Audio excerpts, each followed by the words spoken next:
اعوذ باللہ السمیع العلیم من الشیطان الرجیم بسم اللہ الرحمن الرحیم وبہ نستعین وصلی اللہ علی محمد وعلی الطاہرین۔ ناظرین گرامی السلام علیکم۔ عن قریب امام خمینی کی برسی یعنی 3 جون کی جو آج کی تاریخ وفات ہے آنے والی ہے، اور دنیا کے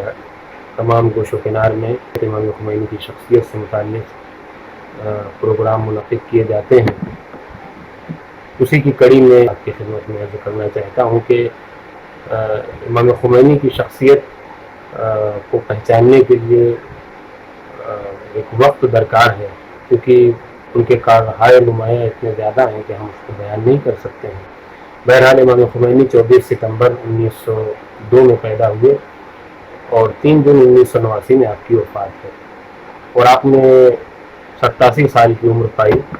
لیکن اس 87 سال کی عمر میں جو آپ نے کارہائے نمایاں انجام دیے ہیں، واقعاً تاریخ عالم میں ہمیں کوئی غیر معصوم شخص اس طرح کا نہیں ملتا ہے کہ جو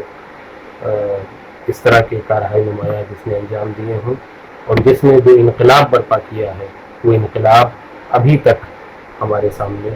موجود ہے۔ اسلامی انقلاب کی جو پوری دنیا میں معروف ہے، جو پوری دنیا میں مشہور ہے، وہ کس طریقے سے رونما ہوا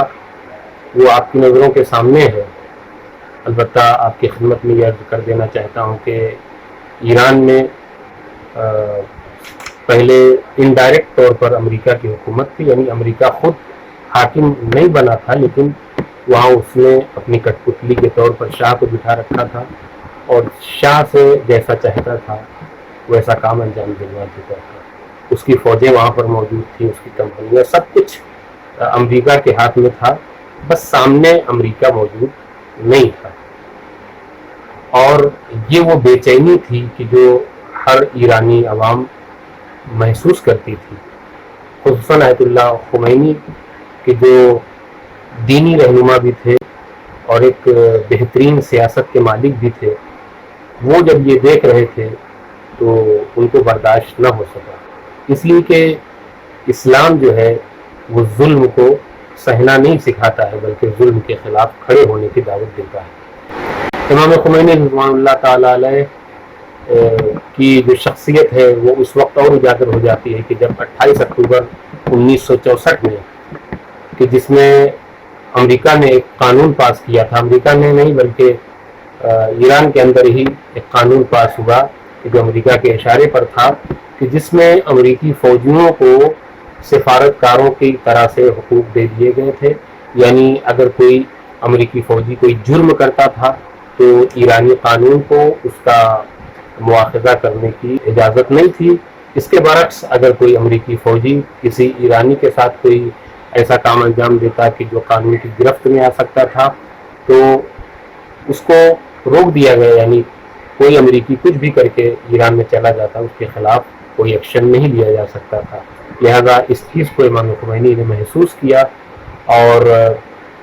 جب یہ اعلان ہوا تو اس کے فوراً بعد امام خمینی نے مدرسہ فیضیہ میں آ کر ایک بہترین معرکۃ العرا تقریر فرمائی، جس میں زیادہ تر علماء کرام موجود تھے۔ قم جو علماء کا اور علم کا مرکز تھا، وہاں پر سب کے سب علماء موجود تھے۔ تو امام خمینی نے جب مدرسہ فیضیہ میں تقریر کی تو اس تقریر کی وجہ سے شاہی حکومت ہل گئی، جو 2500 سالہ شاہی حکومت تھی وہ ہل گئی، اور اس نے فوراً امام خمینی کی گرفتاری کا حکم صادر کیا، اور امام خمینی کو راتوں رات گرفتار کر کے تہران لے جایا گیا، اور اس کے بعد آپ کو تہران سے جلا وطن کر دیا گیا، اور آپ کو سب سے پہلے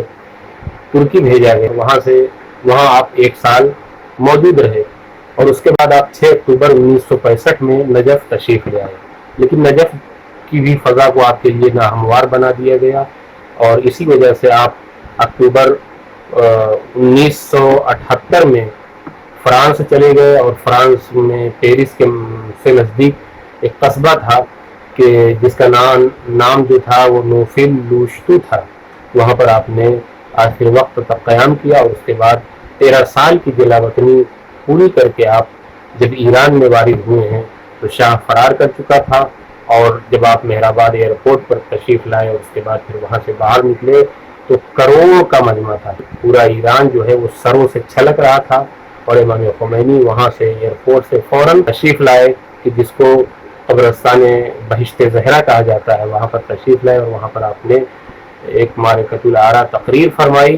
اور اس کے بعد پھر وہ حکومتی نظام کے جو آپ چاہتے تھے اس کو آپ نے نافذ فرمایا۔ تو امام خمینی نے اس طریقے سے